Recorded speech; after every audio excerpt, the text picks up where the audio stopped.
The pendulum seems to be swinging when it comes to the culture war. Many people have had it up to there when it comes to the month of June and all of the celebratory and perhaps divisive content that entails within that month now. However, we are not here to take a position necessarily. We are here to cover Call of Duty, Activision, Blizzard, and the situation that is swirling around that company as they enter the fray that was previously held by alcoholic beverage companies, big box retailers, and others who are fleeing the divisive situation. Call of Duty, on the other hand, is going full-fledged force into this. And Activision Blizzard is no stranger to it. We have on hand a former Activision Blizzard employee who has been willing to bring forth the truth. And in a series of videos, we will discuss what happened behind the scenes at Activision Blizzard that brought this company to the place it is, where it is despised by gamers, where it is scorned by those who care about actual virtues, and where signaling is all they do behind the scenes at the once legacy, once amazing studios.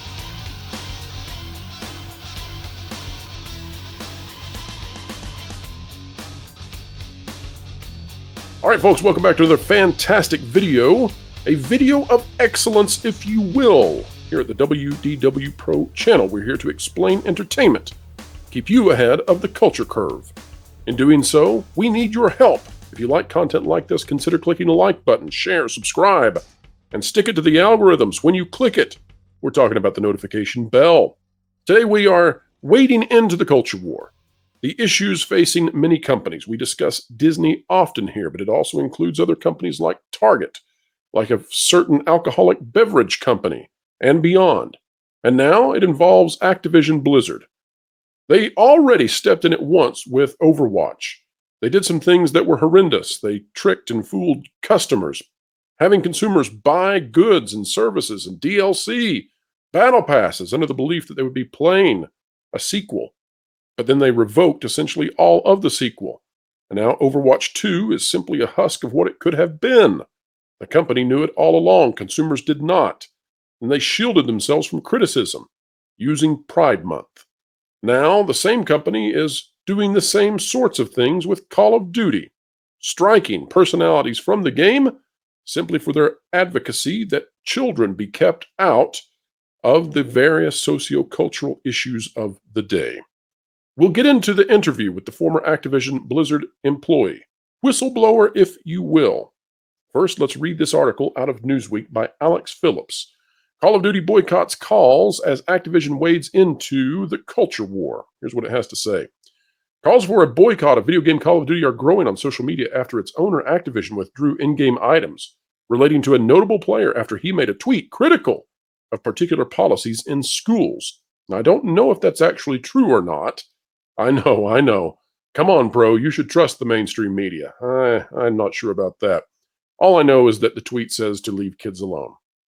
Nick Kolcheff, a Twitch and YouTube streamer with over 4 million subscribers on the latter platform, who goes by the moniker Nick Mercs, had his skin, a particular appearance of a player's avatar, removed from sale after commenting on Twitter about a mass brawl outside a school board meeting in Glendale, California.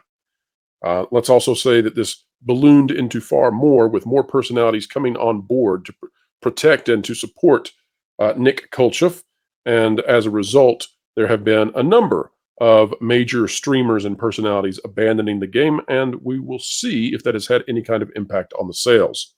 Following the decision, another notable gamer asked for his skin to also be removed in support. Other users have also posted videos of themselves uninstalling the game in solidarity. Activision is just the latest brand to face calls for a boycott. Several others have been the subject of backlash in recent months over accusations of going, quote-unquote, woke. The controversies speak to a wider culture war about the acceptance of particular individuals in public life. I actually don't think that's true at all. In fact, I think that has everything to do with the indoctrination of children, the propagandizing of children into any particular sociocultural position. And so we can see that Newsweek is editorializing here. I'm not sure that they let us know that this was an editorial, though. While experts have said such campaigns provide an opportunity for brands to appeal to consumers in new markets, critics have accused companies of alienating their traditional consumer base. It goes on and on, but there is the tweet. There's the tweet that is extrapolated by this author to mean far more than perhaps it does. It simply says they should leave little children alone. That's the real issue. I agree. Leave kids alone. Now, this has resulted in Call of Duty and Activision Blizzard making it so that you cannot respond to many of their posts on Twitter, revoking many of the responses, deleting those, hiding their previous tweets, etc. But how did this all happen? How did we get to the place where Activision Blizzard is very, very good at virtue signaling, but very bad at actually having any semblance of virtues behind the scenes? Well, to find that out, we turn now to a former Activision Blizzard employee, someone with major connections, someone who perhaps the higher-ups will know when they hear the voice. But for now, we are sticking with anonymity, and we're protecting the source very, very strongly. Let's dive into the conversation we had with the source, as well as Jonas J. Campbell, investigative reporter for That Park Place, and Fat Steven, a gaming streamer from YouTube, and also the artist behind all of the thumbnails you see on this channel. Let's dive in now. I want to go to Overwatch 2, the situation where consumers were essentially deceived for a year, right? The company knew that they were not going to produce the content that consumers believed they were going to produce. Consumers then bought into the product, bought into parts of the product, bought into game passes, etc., battle passes, and never knew that the company had no intentions whatsoever to create what I suppose would be something like 80% of the reason to even have an Overwatch 2. Now, that's bad enough. But then what happened, Frosthammer, is that Blizzard pushed a Pride event and made that be on par with some of their other huge events. And I feel that that was perhaps extremely nefarious, because I believe that they did that in order to make it so that if you were angry at Blizzard, they could castigate you as someone who was bigoted, let's say. And it was sort of an empty virtue signal where they used cultural division as a shield against something they had done to all players, right? So not just heteronormative or LGBTQ plus or cis or anything else, any other kind of terminology there is. They tricked everybody. And then they brought out this event and used that as a way to defend themselves. Where did this come from in this company? Is this something completely new, or were there inklings of this going back years of some of the employees moving into this sort of a direction? Okay. Charge question, and this is going to take a lot of time to break apart. So I'm not exactly sure where to start on this. I can tell you that it's a big knot. We'll however you want to go at it on untying it, we'll hang in there. It'll be a ride. Well, Blizzard is just a big knot of what to do and what not to do. And I really wish somebody, maybe even me at some point, can get a book together explaining some of the big points that cause Blizzard to go from, let's say, from hero to zero in almost overnight. So as far as I know, the woke culture wasn't at Blizzard while I was there. But I can tell you that a very, very big portion of Blizzard had started to accept the woke culture and even hired woke culture specifically because of the woke culture. So diving into something which I'm a little bit tentative about, and part of the reason I decided to change my avatar, my name, but make it enough that some people might guess who I am. Inside Blizzard, there was a group of people who were very much on the right-leaning side of things. I'm not saying like massive conservative or stuff like that. I'm saying that because of how woke Blizzard was getting, we kind of had to find a space to be able to talk about the things that are causing the problems and just be able to rant and get things off our chest. And Frost, is it fair to say that when you're discussing the woke culture that came into Blizzard, we're describing people who perhaps were not interested in meritocracy or work product outcomes, but we're more interested in sociocultural issues and in projecting sociocultural change through games. Yes, I definitely believe that to be true. I will also say that let's go down the line with that J. Allen Brack jab. By the way, I'm saying I copyright that name, but everybody uses it now. So the jab was my direct boss for a number of years. Maybe a number of years isn't quite right. Maybe over a year is probably more accurate. Okay, so I'm going to have to ask you a question then about that. There's no way we can go beyond that one. Okay. He is largely seen as someone who devastated the game that he came from, a Star Wars MMO, and then came into World of Warcraft and proceeded to function poorly, let's say. He presided over some of the decline of the franchise, of the product. Is that fair? Was he unfairly scapegoated? Was he highly efficient and proficient, or did he make big time mistakes? I think he was mostly scapegoated, to be honest with you. I don't actually know his history on the Star Wars MMO. I actually didn't realize that myself. I might have to do some research into that, and that might change my opinion a little bit. But as far as inside World of Warcraft went, he was definitely somebody who tried to encourage team play, fair play, and he definitely was a big advocate of the LGBT crowd. I don't want to get into his personal views exactly, but he definitely right. We don't want to do that either. We don't want to put words in people's mouths. If I can venture a guess here, when you speak about having maybe not so conservative views in Irvine, California, might be a different thing than say conservative views on the East Coast. Is that a fair point?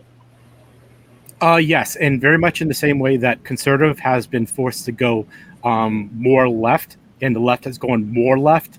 The same thing happened in Irvine, where Irvine was more conservative in general. LA is where you got a lot of the more liberal side. But that didn't translate into Blizzard at all. I can say that for sure, because they were definitely a lot more into woke culture. Because what did Mike Morhaime think about that you could tell? Was he part of that push, or was he hesitant?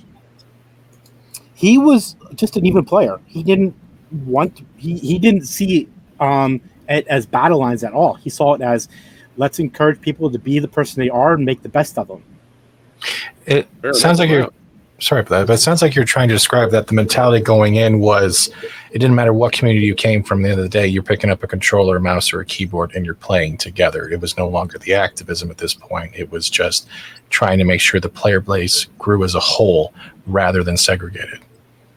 That was Morheime's view, definitely. But Morhaime, and I don't honestly believe he was aware of the guild culture that was at Blizzard. He didn't really understand that there actually were battle lines in place that, and that's kind of hard to say battle lines, but that actually is probably legitimately true the way to describe it, of who was on what side. And there was definitely a tug of war going on in a lot of ways. Going back to Jab, he was somebody who, again, was a lot more encouraging of people to be who they were, and was more open to receiving somebody who is LGBT in that community than most of the other leadership at Blizzard. But I don't think he was necessarily ever intending to make the game into a platform to try to push an agenda. And he's very much a person, I think, that was kind of made to take the sword, because when Morhaime was leaving, there was a big mess there, and everybody knew whoever stepped into his shoes was going to be blamed for a lot. Very much so how Mike Morhaime took the blame for the team a lot of times that it was never his fault. Quick going to segue demonstration of that. The whole Real ID thing that came out with when Mika Wimple got called out and got a gazillion pizzas sent to his house and trying to showcase how safe Real ID was. Right. Oh yeah. let me see, what was I going to say about that? That was never Morheim's idea. People that at was pushed Activision, from above at Activision. yes, and it was actually put into production while Morheim was on vacation. Huh. I see where you could not defend and say, no, we will not. Okay, so this is a story I've been told since then that has been, I would say at least fairly debunked, but it's still a fun story that describes how mad he was. So the story went that when Morheim found out that they pushed the Real ID thing while he was on vacation, it was said that he flew back by helicopter after hearing about it on coast to coast and landed and waited for the person he knew was directly responsible for it to come in that morning and fired him before he even stepped foot in the building. Wow. Well, that would be a fun story. Okay, so we know now that there were inklings of this anti-meritocracy sort of sociocultural push coming inside the company. But how did we arrive at the Blizzard of today, where if you look at, for example, the lead, the game lead on Overwatch 2 now, Aaron Keller, he is never seen without a rainbow-colored insignia on his shirt. How did we arrive at this point where Blizzard is now in constant virtue signaling one particular sociocultural belief? I would say one word: fear. There's fear of being attacked internally if you aren't shown to be part of this LGBT culture. People have is that a compensation for the sins of the past, for the Cosby suite and all that? Or what's going on? Why do they measure that to be a financially viable decision? To be honest with you, I follow the money line on that one, and I think it's mostly having to do with the environmental ESG score?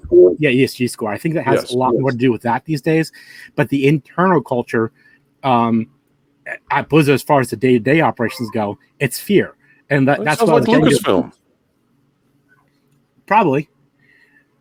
I mean, that's what really like I said, we literally have had to create our own areas to be able to discuss how crazy these things have gotten, and some people have been caught on record ranting and raving just because they had a really bad day of dealing with this stuff, and certain things would get leaked and then people get fired.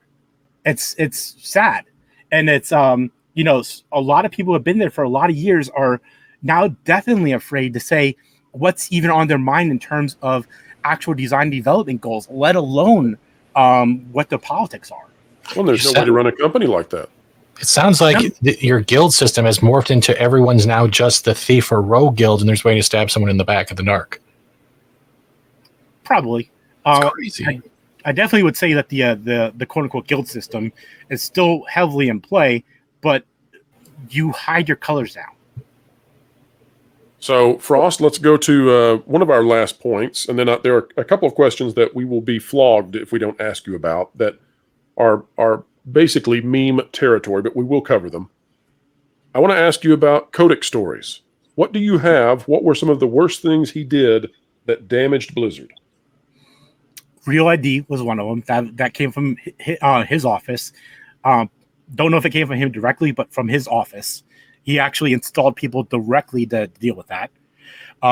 He started integrating some of his people into very powerful positions that cause problems. A great example of that is the launch of Diablo 3, or that's actually not even the launch of Diablo 3. The pushbacks from Diablo 3, as in the delays. So one of the reasons the delays happened because one of the people that Kotick installed personally onto the Battle.net development team believed that the setup for connecting Diablo 3 onto Battle.net was identical to how StarCraft 2 was set up. And for months and months, his team was saying, yep, we're ready to hook it up. All we need is a go-ahead, and we're ready to go. And finally, the leads on Diablo 3 said, do it. We're ready to go on Battle.net. We're ready to go live. And they went, oh, This is completely different than what we thought it was. So that was definitely a big problem that Kotick indirectly but directly caused by installing his people there. The BowNet team was almost directly designed to be his eyes and ears in the company. So a lot of people he installed there basically built that team out to be Activision's branch within the company. And as you may recall from going back from the Great Book of War, the best way to control a society is to control its communication. Yes. So that's right from the Book of Sun Tzu. And that was definitely an art that Kotick had inside of that realm. Other random things he was probably responsible for, or was directly responsible for. Let me see. Blizzard has taken a lot of flack for only having World of Warcraft running for many, many years. And a lot of that pushback came from Kotick wanting to have World of Warcraft be more itemized and more monetized. So he wanted more faces and more people working on those projects, as opposed to actually building the creativity or the design elements out, or the development aspects out even. And that took basically he canceled a lot of projects that were on play to even build out more franchises. There were 2 other entire franchises that Blizzard was planning to put out outside of Titan, which of course became Overwatch. Yes. Let me see, what else was he responsible for? Of course, the monetization. Okay, so this is a good one. Going back to Here's the Storm for a second. Alan Dieter, he's a guy I have a lot of respect for. But he was the guy who took over Dustin Broder, and Dustin Broder got fired from Blizzard and from Here's the Storm. And he was also responsible for, Alan Dieter that is, being able to get Hearthstone actually up and running. There was a lot of delays that were going on, and he's the guy who came in and said, we need to do this, and this, and got it done. When Alan came into Heroes of the Storm, he had been talking with the crew for a couple of months before he actually took the reins, getting ready to take over. And he had his vision of what he was going to try to do. And was he the one who did Heroes of the Storm 2.0? Yes. Okay. But Kotick came down and gave him a bunch of directives and said, you have to have this, and this. And that's where a lot of the monetization aspects came from. And Heroes of the Storm was basically 2.0 was more about getting Kotick's ideas in the game, more so than getting the community's ideas or the game designers' ideas into the game. Do you feel, okay, so we need to ask this question. This is a big question for you. In my opinion, Overwatch 2 is on the same path as Heroes of the Storm 2.0. I don't believe that Overwatch will be a significant game in 2 years. Do you feel the same way? In 2 years, that I don't know, because honestly, I'm not a big FPS player. I never really got an Overwatch. As soon as I found out Titan was turning into an FPS, I kind of peeked my head out. I don't know enough about the dynamics there, but as far as the way it's being monetized, I'd say yes. It seems to me it's almost parallel exactly. You strip out the features that you promised, you monetize it to death, and then you just soak whatever you can out of it on the way down. Well, there was a point when Overwatch was imagined to be on the level of Disney characters with some of the characters they were going out with. You're talking about a game of the year. You're talking about bigger than Fortnite at one point. Well, no, they actually wanted to build out the characters in a way that they could actually start doing real animations about. There was ideas to get products on the line to get actual animation out about Overwatch and have that be paired with it. There's plans to put Diablo 3 in a World of Warcraft animation out, and those got scrapped largely because it was going to cost a lot of money, and Kotick didn't want to put the money out. He wanted the money to be focused on making more money. And of course, that you should always be focused on trying to make a product that's going to have very good outcomes to make money. But on the same token, he didn't want to invest the money to do that. He wanted to basically pocket as much money like he did with 4 Kids and walk out the door. And that's kind of where he's going with Microsoft. And I would suggest there's a possibility that with Microsoft getting ready to buy out Blizzard, that they might not see Overwatch as a big product in their eyes. They might be more interested in the other products that Activision has, such as not Metal Gear Solid. What's some of the FPS? Call of Duty, which they have managed to devastate. We'll be talking about that in forthcoming videos because it really is something. They have damaged that franchise terribly. Steven, you had a thought?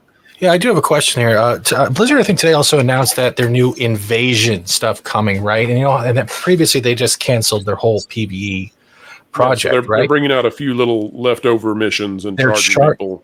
Yeah, they're charging for that. Who would make a decision like that where all of a sudden you would take something that was promised and then all of a sudden scrap it and make it? I'm guessing this was going to be the PvE adventures, and then they just paywalled it. I think that Kaplan left over this. I think that some of the other, if you look at the Overwatch team, it's dramatically different today than it was 2 years ago. I think largely that's due to this.